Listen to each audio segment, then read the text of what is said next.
I want to start with a gentle provocation. January in Europe is often described as empty, exhausted, culturally frozen after the holidays. But the moment you begin to listen, that illusion falls apart. January is when music finally stops competing with fireworks, tourism, and spectacle and starts speaking honestly. Concert halls refill, churches open their doors to sound, jazz clubs breathe again, and winter sharpens our attention. Today, I am taking you through the musical map of Europe in January 2026, what is happening, where it is happening, and why it is worth your time and your ears. And stay with me, because the most unexpected insight waits at the very end.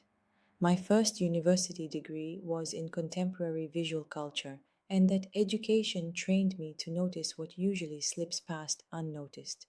Across the world, extraordinary moments in art and music happen every day. Performances, discoveries, exhibitions, all of them quietly shape how we feel and how we live. This is what fills life with meaning, and this is exactly what I want to share with you here. If this way of listening and seeing resonates with you, I invite you to like and subscribe, not as a routine gesture, but as a sign that this conversation matters. And please stay until the end, because January will reveal itself very differently once we reach the final layer. We begin where Europe traditionally resets its cultural rhythm with classical music. From the first days of January, Vienna, Prague, and Paris offer dense and elegant programs that reconnect audiences with tradition. In Vienna, the Imperial Gala concert on January 3rd takes place in Palais Auersperg, a historic space where 18th and 19th century music feels completely natural, almost inevitable. In Prague, the Christmas Gala concert at the Liechtenstein Palace merges architecture and sound so closely that the building itself feels like part of the orchestra. But January's classical landscape does not stop at ceremonial celebration, it deepens into an intimate conversation with the canon. Across Europe, early January programs focus on composers whose music refuses to become historical background noise. In Venice, from January 2nd to January 29th, Vivaldi's Four Seasons is performed repeatedly in historic churches, where winter itself becomes part of the interpretation. The cold air, the stone walls, the long reverberations, all of it reshapes how the familiar melodies are perceived. In Salzburg on January 3rd, Mozart's violin sonatas are performed in the city where his musical language was formed. Here, the experience feels less like a concert and more like a homecoming, surrounded by cultural memory rather than nostalgia. In Budapest on January 1st, sacred programs built around Ave Maria, Air, and Alleluia unfold with organ and choir. This is not background music for celebration, but a contemplative way to enter the year, slow, reflective, and emotionally grounded. What makes these concerts essential is not novelty, but specificity. Each city, each hall, each acoustic adds its own accent. You are not simply hearing Vivaldi or Mozart, you are hearing Venice, Salzburg, and Budapest speaking through them. This is living tradition, not repetition.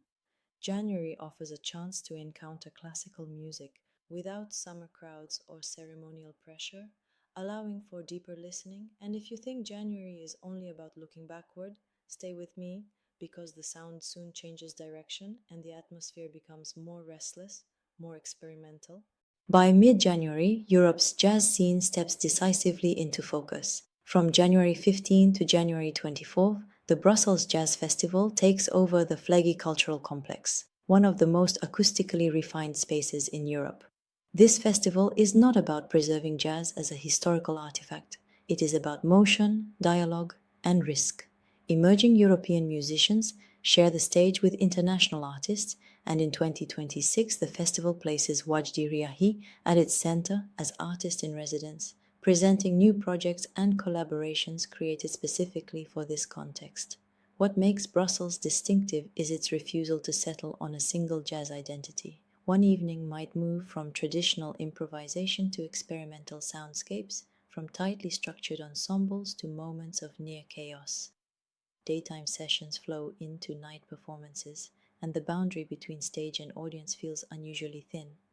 Jazz here becomes a conversation rather than a display, an open question rather than a finished statement.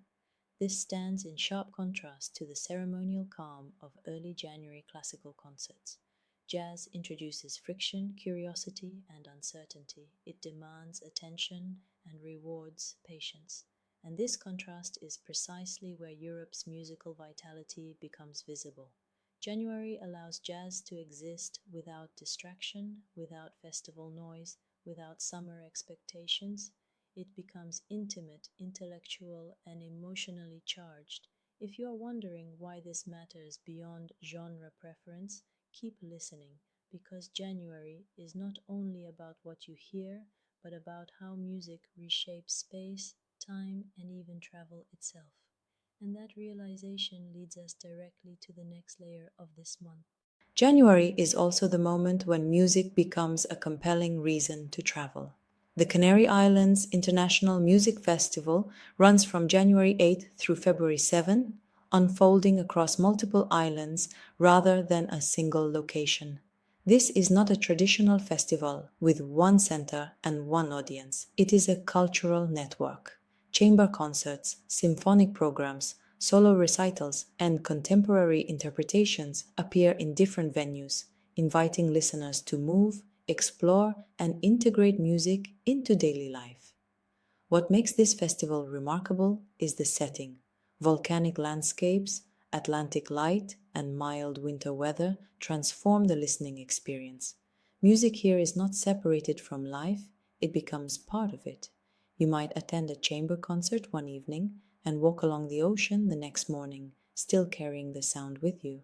This is January music as immersion, not as event.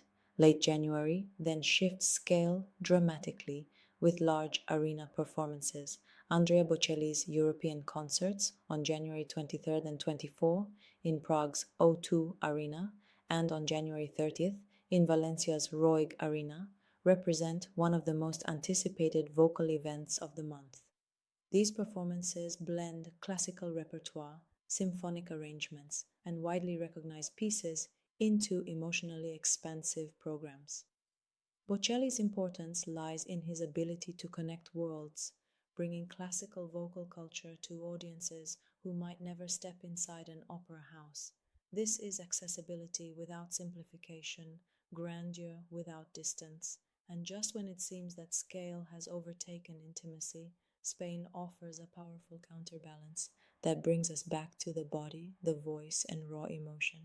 Throughout January, flamenco performances fill theaters and cultural centers in Granada and Malaga.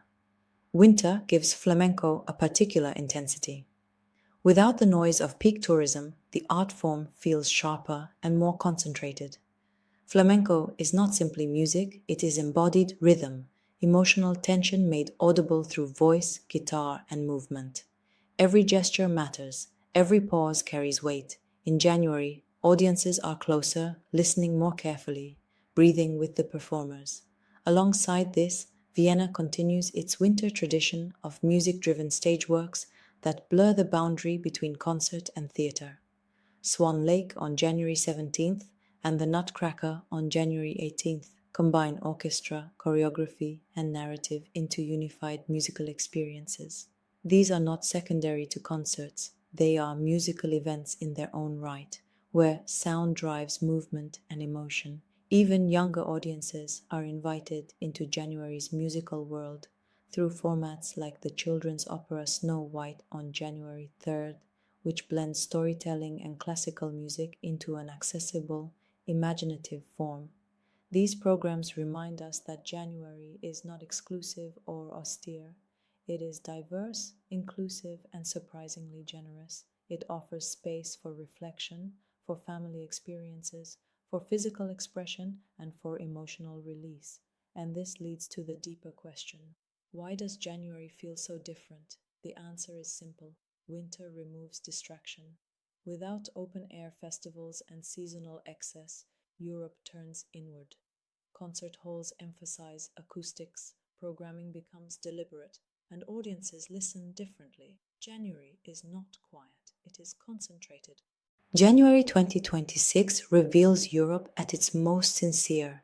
From imperial halls to jazz laboratories, from island festivals to flamenco stages, the continent begins the year not with spectacle, but with depth. This is music without urgency, without noise, without the need to impress. Whether you are drawn to symphonic tradition, sacred reflection, experimental jazz, vocal emotion, or embodied rhythm, there is a musical language waiting for you in January. What makes this month special is not quantity, but quality of attention. Performers listen more closely to one another.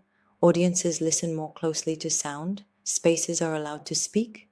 January becomes a shared act of concentration, a collective decision to begin the year with care. If this journey has shifted the way you think about January, if it made you reconsider winter as a cultural season rather than a pause, I invite you to stay connected, like, subscribe, and continue this listening practice with me. Because Europe's musical year does not explode into existence in summer. It begins quietly, thoughtfully, and generously, right here in January.